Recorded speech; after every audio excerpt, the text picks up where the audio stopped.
and that I acted in 2 Bollywood films in the course of my. एक मेरा सपना भी अधूरा है कि जब मैं इस शरीर को छोड़ूंगा तो फिर से मेरा जन्म भारत में हो। कहते हैं हमको प्यार से इंडिया वाले, हमसे गलतियां हुई, हम मानते हैं। You know मेरा फेवरेट गीत कौन सा है? मैं तो बाथरूम सिंगर हूं।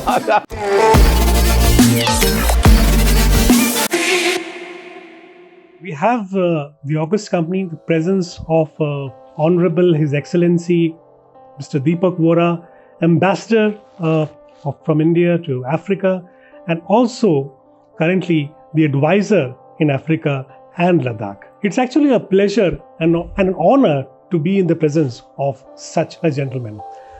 Well, also to mention that I've always been a fan since my childhood days of Deepak sir. So in this podcast show, my power brand, the first obvious question that people around the world would want to ask you, sir, they've all seen your journey, your personal journey of your life, and every step of yours has been a kind of, a blessing, a kind of message to everybody else. So if you look back today, sir, at your life, what are these 2 or 3 things, looking at your journey, you would suggest the people around today, the youngsters, the aspirants, the people who want to really excel and do something great for themselves, for the country and for the world? Thank you very much. I'm honored and delighted to be on this very special broadcast. Obviously, you have picked up a huge following. Keep it up. I can figure out why. You're very good. You've asked me a very difficult question. I wish you had also added that not only am I an ambassador of India, but I'm also a very good-looking ambassador. And that I acted in 2 Bollywood films in the course of my. I believe the best thing that happened to me was to be born in India. Gave me a chance to serve my mother. हम तो भारत माँ कहते हैं उसको.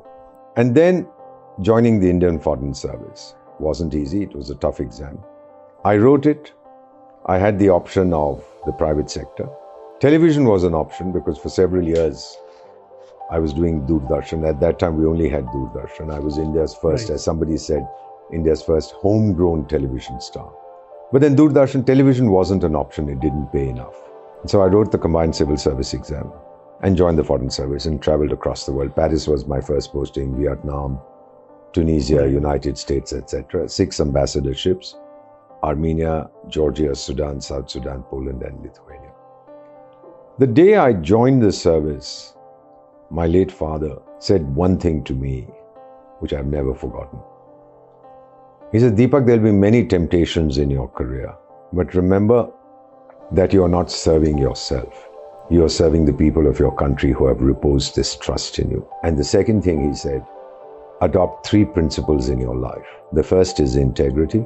The second is integrity, and the third is integrity. I've never forgotten this. To the millions of people who are watching this podcast, should you be looking for a career, you'll hear many people tell you that government service is good, but it's not the best. There are many challenges, there are many opportunities. Some even say there are many temptations. However, it's your inner resolve. I'm 72 years young now. I'm in my sunset years. I don't know how much time I have. Kargil and Leh, the 2 areas that I serve, and I serve them with passion. In Kargil, there's a tiny tombstone at the foot of a mammoth statue of the Lord Buddha carved into the mountain. It's about 120 feet high. And there's a tiny tombstone built for me by my boys of the Indian Army. What does it say? It says, Deepak Vohra, 1951, the year I was manufactured in India, dash eternity. And below that is something that military people will recognize, but all of you should also. And it says, scattered in the dust, silent I remain. When India's bugle calls, I will rise again. A very senior leader whom I'm privileged to serve, was in Kargil. He saw that. And he asked, Ye desh ka itna diwana kaun hai? When he read the name, he said, Main janta hu. Iske liye ek hi cheez hai duniya mein. Wo hai uski maa, jiska naam hai Bharat. So to all of you, whatever you do, do it with passion, and remember the ultimate vision that we all have, the ultimate objective is to serve India. Make every day meaningful. Make every day count. When you get up in the morning and you look in the mirror, don't lower your eyes that I did something wrong yesterday. Look straight into your own eyes and say, yesterday I was who I am. Today I'll be the best version of myself. Excellent. Probably the answer that Deepak sir has given today is a summary of all the motivational speeches that you would have heard in all your life so far. And I don't think you need anything else. But हम सबका एक और सवाल है sir आपसे, क्योंकि हम आपसे बहुत प्यार करते हैं और हम जानते हैं कि सर की सपना जो हर इंसान इस दुनिया में देखता है, आपके लिए तो आपने अपने सारे सपने पूरे किए, देश के लिए इतने सारे सपने आपने पूरे किए, और हम सबके लिए एक गर्व की बात है कि आज हम आपके समक्ष बैठे हैं और हम आपको सुन रहे हैं। सर, आपका ऐसा कौन सा सपना है जो अभी भी बाकी है? आप सर कौन सा सपना देखना चाहते हैं, या कौन सा एक सपना है जिसे पूरा होते हुए देखना चाहते हैं इस देश के लिए, इस देश के यूथ के लिए और आने वाले दिनों में दुनिया के लिए? एक मेरा सपना अभी अधूरा है कि जब मैं इस शरीर को छोड़ूंगा तो फिर से मेरा जन्म भारत में हो। That's my request to the person who created me. और एक ऐसी माँ के कोख से हो जैसी मेरी बायोलॉजिकल माँ थी, जिसने कहा था वक्त आने पर कुर्बान हो जाए इस देश पर। I still remember what she told me. It's extremely important that whatever you do with total commitment. एक बार आपने निर्णय कर लिया कि ये मैंने करना है, फिर मत देखिए इधर या उधर। भगवान ने हमें आंखें दो सामने दी है, सर के पीछे नहीं दी। आगे बढ़िए, ये निर्णय किया है, go right ahead. Pursue your vision. I don't say your dreams. Dreams तो रात को आती है, और जो आपका विजन है, जो आप देखते हैं, जो आप चाहते हैं, हाथ धो के उसके पीछे पड़ जाइए और कामयाबी आपके साथ होगी। तो मेरा विजन ये है, to come back to India. When I come back, as the Prime Minister has declared, by 2047 should be Amrit Kal. We should be a developed country. I don't think I'll survive till 2047. But if I come back, अगर वो जो हम सबको बनाता है, चलाता है, उसने मेरी फरियाद सुनी और कहा, ऑल राइट दीपक, मैं तुझे भारत वापस भेज रहा हूं। I want to see a developed country. वो आप लोग कर सकते हैं। I'm in my sunset years. मेरा सूरज डूबने वाला है, आपका सूर्य उदय हो रहा है, उभर रहा है। You will take this country forward. For many years, दूसरों ने निर्णय किया है हमारी तकदीर का। अब नहीं, हमसे गलतियां हुई, हम मानते हैं, लेकिन उन गलतियों से हम सीखते हैं। यह कहा जाता है, a country that does not learn from the mistakes of its past has no future. जो हमसे गलतियां हुई, दूसरे देशों ने हम पर हुकूमत की, अब वो गलतियां हम नहीं करेंगे। जितनी गाली देनी है, जितना नाराज होना है, होइए, लेकिन ये याद रखिए, ये दुनिया के बड़े बड़े देश हैं, the rich and developed countries, United States, Canada, France, Britain, Germany, Japan, Australia, Singapore, कोई चंद्रमा से नहीं आया था, मंगल ग्रह से नहीं आया था, समुद्र से निकल के नहीं आया था इनका विकास करने, इनके अपने लोग थे। तो हमारा विकास भी हमें खुद करना है। And what we are seeing today in India is so exciting that I wish I had more time. You know, मेरा favorite गीत कौन सा है? कोई लौटा दे मेरे बीते हुए दिन। I want to be an Indian again, but I want to be young in India. There is so much of opportunity. Digital space. 3/4 of India's GDP comes from the digital space. 50,000 digital transactions हम प्रति second करते हैं भारत में, through our mobiles and our computers. क्या देश है, कहाँ जा रहा है, कहाँ पहुंच रहा है, सारी दुनिया चकित हो जाती है। कई अफ्रीकन देश जहाँ पर मैं काम करता हूँ, मुझे मौका मिला है उन देशों में काम करने का, as your ambassador and as special advisor. वो हमें यही कहते हैं, when they see what India is doing to help them to develop their human resource, हमें कहते हैं, Mr. Ambassador, as a partner and role model, India is our choice. और मैं यही जवाब हमेशा देता हूं, यही है राइट चॉइस बेबी। उससे अच्छी कोई चॉइस नहीं हो सकती, बिकॉज हम कभी धोखा नहीं देंगे आपको। जब आपको याद होगा महामारी हुई थी, किसने हमसे कहा था जब हमारे पास वैक्सीन्स नहीं थी कि 100 देशों को, 70 देशों को, 110 देशों को मुफ्त में हम वैक्सीन्स दें? हमारे पास कमी थी। मुझसे कई लोग पूछते हैं आपने ऐसा क्यों किया?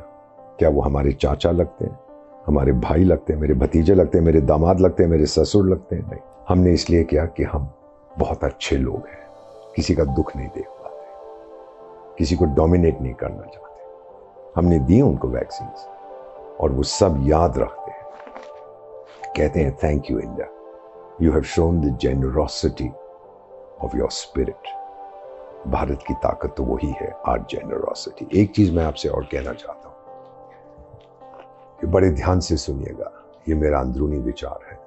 1947 में मेरा जिस्म आजाद हुआ था जब भारत को स्वाधीनता मिली, लेकिन मेरी सोच वही पुरानी ब्रिटिश सरकार की थी, ब्रिटिश हुकूमत की, बड़ी पुरानी कॉलोनियल सोच थी कि जो कुछ गोरा करता है बड़ा अच्छा करता है, सुपीरियर होता है, हमसे बेहतर है। फिर हमने नेताजी सुभाष बोस की मूर्ति, उसकी स्थापना की देश की राजधानी दिल्ली में, कर्तव्य पथ पर, इंडिया गेट के नीचे। उस समय मेरा मन आजाद हुआ कि अब मैं समझ गया हूं कि इस व्यक्ति का क्या रोल था भारत के इतिहास में। तो पहले मेरा जिस्म हुआ, फिर मेरा मन हुआ, और फिर जब चंद्रयान ने चंद्रमा पर लैंडिंग की in the most difficult part of the moon, उस दिन मेरी आत्मा भी आजाद हो गई कि आज भारत कुछ भी कर सकता है। तो आपसे मेरा संदेश यही है, हम किसी से कम नहीं है। कहते हैं हमको प्यार से इंडिया वाले, दुश्मन के छक्के छुड़ा दें हम इंडिया वाले। जो मुझसे मोहब्बत करेगा उसको प्यार के बदले दुगना प्यार देंगे। अगर किसी ने मुझे तंग किया, इस देश को, फिर नहीं छोड़ेंगे। आज मुझ में वो ताकत है। The third most powerful military in the world, the fourth largest economy in the world, the most popular country in the world. और एक चीज आपको मजेदार बताऊं, कुछ देर पहले तो एमिग्रेशन होती थी, भारत से लोग जाते थे, पढ़े लिखे लोग। Now we are seeing reverse immigration. जिन्होंने कामयाबी हासिल की है कनाडा में, ब्रिटेन में, फ्रांस में, अमेरिका में, वो वापस आ रहे हैं। क्यों वापस आ रहे हैं?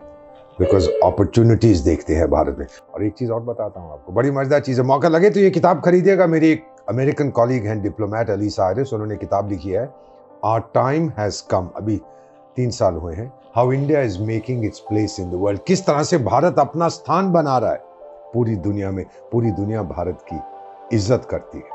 और जानते हैं, ये किताब our time has come about India सबसे ज्यादा कहां बिकती है? पाकिस्तान में। जब मैं पहली बार विदेश गया था फॉरेन सर्विस में, it was in 1975 December, I went to France, to the Sorbonne, पढ़ने गया था, काम करने गया था एम्बेसी में। और कई सालों तक हमारा पासपोर्ट लोग देखते थे तो एक चीज कहते हैं, ओह इंडिया। रिस्पेक्ट नहीं था। और जैसे मेरे मित्र कमांडर जेटली कहते हैं, आज हमारा पासपोर्ट देख के वही शब्द हैं, लेकिन ओ इंडिया। ये देखिए फर्क कितना है दोनों के बीच में। आज इज्जत है। यहां तक कि अभी न्यूयॉर्क से मैं लौटा हूं और आप देख रहे हैं कि अगर आप फोकस कर पाए तो मेरे अपने हाथ में ये सारी सेमी प्रेशियस स्टोन्स की ब्रेसलेट्स पहनता हूं। मेरा बुद्धिस्ट बौद्ध धर्म से मेरा संबंध है। और फिर अपनी छाती पर रुद्राक्ष हैं, मूर्तियां हैं, भगवान श्री कृष्ण का है, गणेश जी का है, बहुत सी चीजें पहनता हूं। हनुमान जो मेरे कुल देवता हैं उनकी एक छोटी सी उनका आइकॉन है। फिर पोप साहब ने मुझे क्रॉस दिया, वो पहना, मक्का की मट्टी है, पूरी स्पिरिचुअल इंश्योरेंस है। तो जब भी मैं एयरपोर्ट पे जाता हूं तो वो पी शुरू कर देता है उनका जो होता है मेटल डिटेक्टर। तो अमेरिका में ये व्यक्ति मेरे को कहता है, sir I have to pat you down. मैंने कहा करिए, क्या फर्क पड़ता है, ये तो आप मेरी सुरक्षा के लिए कर रहे हैं। पैट डाउन करते कहता है, where are you from? So I said I am from India. India? Sir are you a Hindu? And I said yes I am. He said, oh, you are the good guys. I don't need to search you. जाइए आप वहां से। This was in July of 2023. अब आप खुद फैसला कर लिए कि छवि भारत की कहां से कहां पहुंच गई है। हम कहीं दंगा नहीं करते। Each individual Indian जो विदेश में रहता है, he is a non official ambassador of India. और आप जो करते हैं, आप जो जिस तरह का आपका व्यवहार होता है, सलूक होता है, उसका बहुत असर पड़ता है।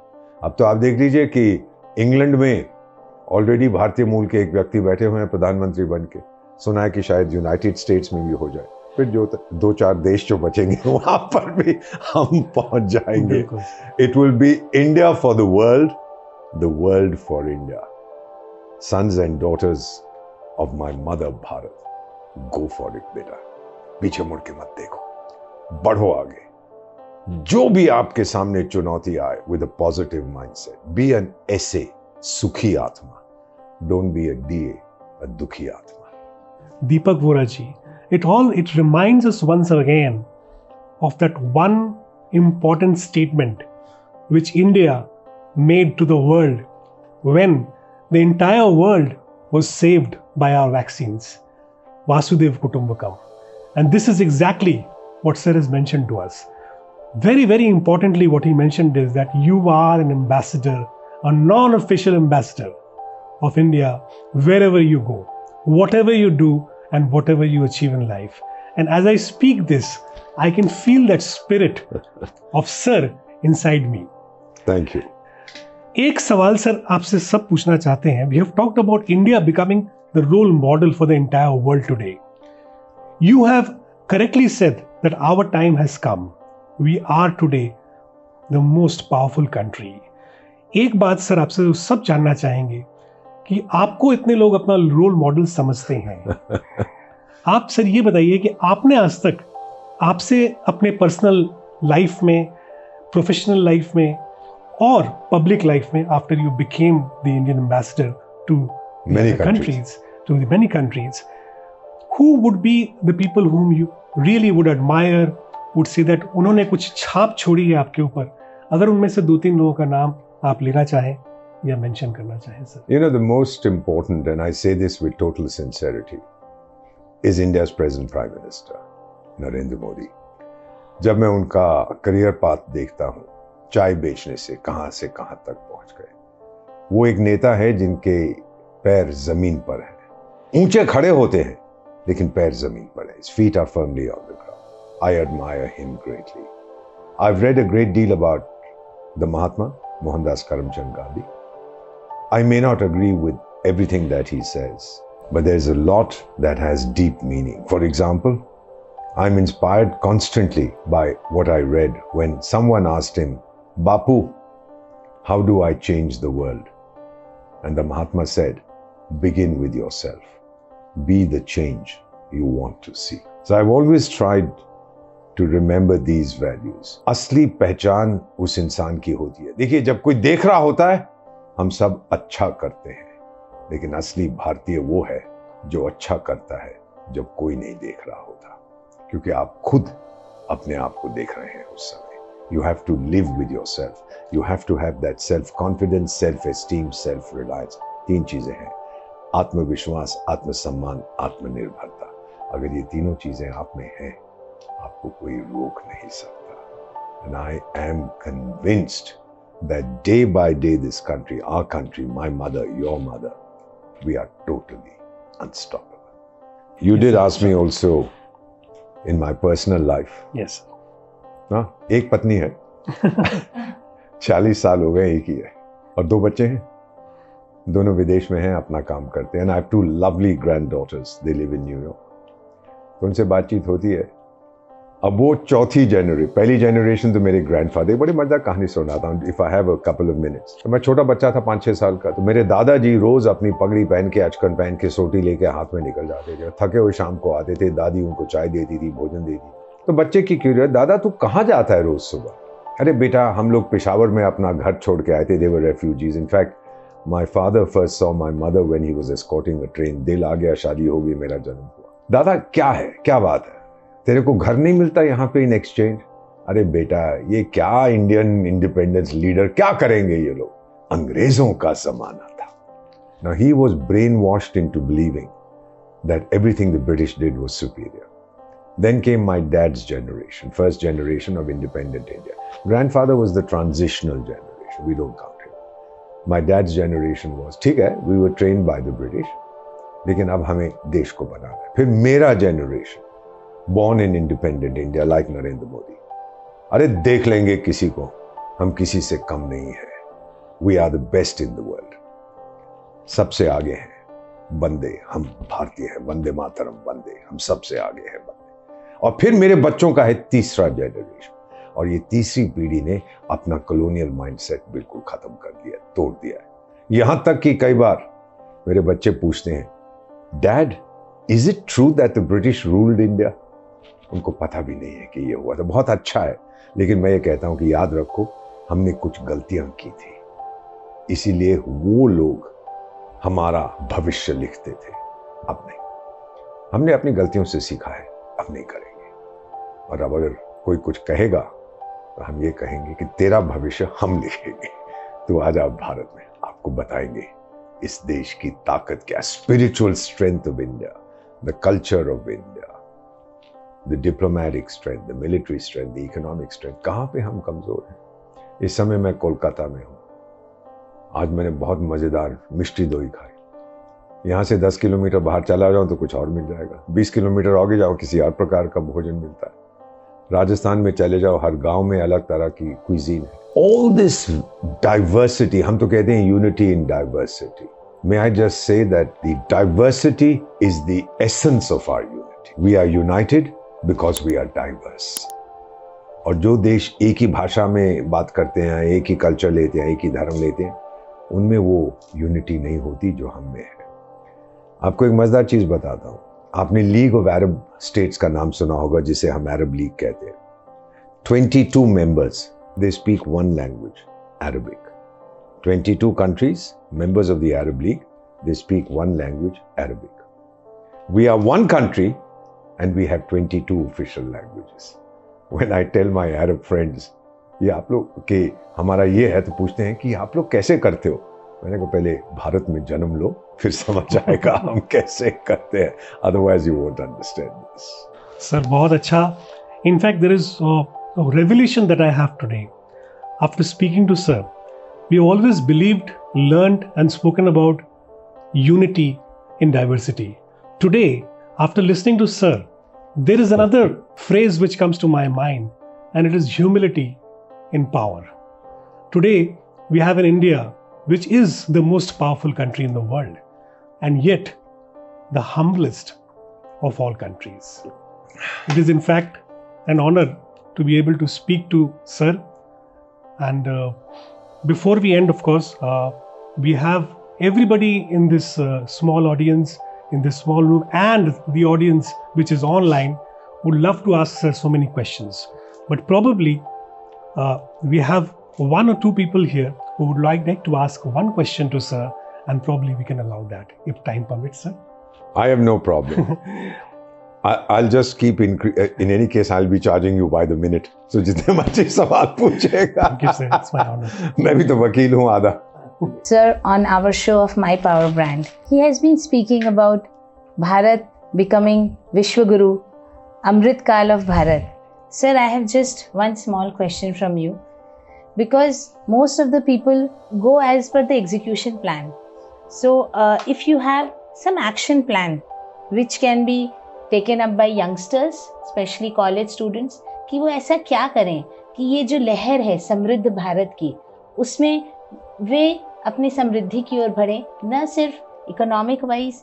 Here I am also speaking about spiritual wealth, economic and health, तो Ayushman Bharat we have been speaking about, but also spiritual wealth. You know, आपने बहुत अच्छा प्रश्न पूछा है, इसका जवाब मैं इस तरह से दूंगा। नॉलेज तो आपको कहीं पे भी मिल जाएगी, किसी भी देश में मिल जाएगी, लेकिन विजडम आपको केवल भारत में मिलेगी। And when you combine the two, you are unbeatable. तो जो नौजवान लोग, जो भारत के बेटे बेटियां ये प्रोग्राम देख रहे हैं, आप खुद फैसला करिए कि आप क्या चाहते हैं, जिसके लिए मेरा तजुर्बा यह है, keep your eyes and years open, look at global economic mega trends, look at global political mega trends, क्या हो रहा है दुनिया में और आप क्या कर सकते हैं। आज तो पूरा कैनवस आपके लिए खाली है। जब हम आत्मनिर्भर भारत की बात करते हैं, this means you can, the world is your canvas, you can do what you want. Nobody is going to tell you ये मत करो, अरे तो इस देश में बनता है या उस देश में बनता है। Everything is available for manufacture in India. And what we have more than any other country, I say this with great pride, is our brain power. For the next 50 years, हम लोग बात कर रहे हैं, ये रिकॉर्डिंग हम कर रहे हैं 2023 में, अगले 50 साल तक भारत दुनिया का सबसे नौजवान देश होगा, the youngest country in the world. हमारी मीडियन एज आज 29 साल की है. इसका मतलब 70 करोड़ भारतवासी 29 से कम है, मेरी तरह और आपकी तरह, और 70 करोड़ किसी और की तरह 29 से थोड़े से ज्यादा है. जापान की मीडियन एज 49 है. बच्चे पैदा करने भूल गए हैं. हम तो सिखा सकते हैं, टेक्नोलॉजी है हमारे पास. पिछले साल जापानीज मदर्स ने पूरे देश में 2022 में 8 लाख बच्चे पैदा किए थे. एक बार मजाक में मैंने उस देश के राजदूत को कहा, मैंने कहा सर, आपके पूरे देश में 8 लाख हुए थे, हम तो कोलकाता में उससे ज्यादा कर देते, हम आपको सिखाएंगे. He laughed, I laughed, it was meant to be a joke. But because we are young और हमारा फोकस एजुकेशन पे है, और ये हमें कैसे मालूम है, जब मेरा निर्माण हुआ था भारत में 500 कॉलेज और विश्वविद्यालय थे, आज 50,000 है. अमेरिका की आबादी 33 करोड़ की है, हमारे पास 34 करोड़ विद्यार्थी हैं, जिसमें से 52% हमारी बेटियां हैं. रुक जाइए, इनको वर्कफोर्स में आने दीजिए, हिला देंगे पूरी दुनिया को ये बच्चे हमारे. जो इनका जज्बा है, जो इनका पैशन है. एटीट्यूड सर्वे की जाती है हर साल, डिलॉयट और गोल्डमैन सैक्स करते हैं, और क्या कहते हैं, हर साल यही कहते हैं कि जो टीनेजर्स हैं सबसे ज्यादा ऑप्टिमिस्टिक भारत के निवासी हैं. क्यों? उनसे पूछा जाता है क्या चाहिए, भाई बड़ी गाड़ी चाहिए, अच्छा घर चाहिए, अच्छा पति चाहिए, पत्नी चाहिए, खूब सारा पैसा चाहिए, अच्छी नौकरी चाहिए, और फिर कहते हैं सबसे ज्यादा भारत को वापस देना चाहते हैं जो भारत ने हमें दिया है. So look at the positive mindset of our children. और आप लोग जो ये प्रोग्राम देख रहे हैं, give back to India. It's a privilege to be born in India. May I be born again and again. वो कहते हैं ना, it is bliss, it is happiness to be alive in India today, but to be young is very heaven. बस फिर से आऊंगा, जल्दी जाऊंगा, लौट के आऊंगा. और आप जो ये प्रोग्राम देख रहे हैं, द यंगस्टर्स, मेरे लौटने तक अगर डेवलप्ड भारत नहीं दिया तो आके ठोकूंगा आप लोगों को. I want to come back to a rich, peaceful, glorious country. Shri Aurobindo ने 100 साल से ज्यादा पहले कहा था कि भारत कभी अपने लिए नहीं जीता, भारत की रोशनी पूरी दुनिया के लिए है. तो बेटों भारत के, बेटियों भारत की, ये रोशनी फैलाओ पूरी दुनिया में, ताकि दुनिया को पता लगे कि भारत क्या है. भारत एक ताकत है, एक सोच है, एक जज्बा है, एक जुनून है, जो पूरी दुनिया के लिए एक मिसाल है. Thank you so much. Thank you very much. And there are many magical mantras which we carry forward from this show. One of the best magical mantra is give back to Bharat, and it will make you shine like the star, make you shine like a sun. अपनी ऊर्जा ऐसे फैलाओ कि बस सब तुमको ही दिखें. Thank you so much. Thank you very much, बहुत अच्छा लगा. तो जो मैं बातचीत कर रहा था, एक मजेदार हादसा अपने जीवन का बताना चाहता हूं. मैं जब किसी देश में आपका राजदूत था, मैंने ऐसा कुछ किया जिससे मेरी जान को खतरा था, मुझे नहीं करना चाहिए था. तो मेरे को मेरे मंत्रालय से एक मैसेज आया. मेरे मित्र थे उस समय जो सचिव थे, बोले कि दीपक वोहरा, आप सारी ऐसी चीजें करते हो जो नहीं करनी चाहिए. मैंने कहा टाइगर, अगली बार नहीं करूंगा यार, गलती हो गया तो हो गया, किसी की जान बचाने के लिए किया था. तो फिर उसका जवाब आया, कहता आपका एक्सप्लेनेशन मुझे स्वीकार नहीं है, अब आने वाले तूफान से बचो. उसका जवाब मैंने लिख के दिया, टाइगर मैं ही तो तूफान हूं. कहता तू बाज नहीं आएगा. But I did it to save somebody's life. I would do it again and again. So there are so many things to learn from you. And one specific question I wanted to ask you is that we grew up watching your show on Doordarshan. मेरे लिए तो अभी भी बच्चे हैं आप. Yes. So we grew up that way, and of course that was charismatic when we were so small. I mean, Deepak sir का program है, but we had to go to school. तो आज भी इस उम्र में, मतलब अभी भी आप यंग हैं, I don't mean in that way. Young and handsome. But sir, आज भी वही same charisma. You have that same charisma. The moment you just open your mouth, everybody is spellbound. So you're such an eloquent speaker. So I just wanted to ask you, sir, is it inborn? Or from when did you learn? नहीं वो एक IT company ने एक microchip लगा दिया है उसके कारण ये होता है नहीं बेटा I speak my heart. Let me put it to you like this. I feel with my mind and I think with my heart. People laugh at me because I'm different. I laugh at them because they're all the same. इसीलिए one of the songs that inspires me is Ravindra संगीत एकला चलो रे जब कोई नहीं आता सभी थकाए सब मुख फिराए तभी एकला चलो if you believe in it move it has been my inspiration from my childhood Gurudev Rabindranath Thakur और सर कोई एक लाइन जब आप बोले गाने के बारे में कोई एक लाइन हम लोग सुन सकते हैं हमारी ऑडियंस आई मीन आपको बोलते हुए तो सुनते हैं इट्स लाइक कैरिशमा हम लोग सब स्पेलबाउंड अच्छा एक लाइन अगर एक मिनट बाथरूम ढूंढ रहा हूं मैं तो बाथरूम सिंगर नहीं sir I am sure you sing I don't I'm a terrible singer so we all have been spellbound by sir's charisma and I'm sure sir will keep on inspiring millions and millions of youth and everybody always forever. Thank you, sir. Thank you so much. Thank you very much. Muskurate rahiye. The world looks better that way. Do you understand that? It takes 47 muscles to frown and 13 to smile. Why make the extra effort? Keep smiling. Muskurate rahiye.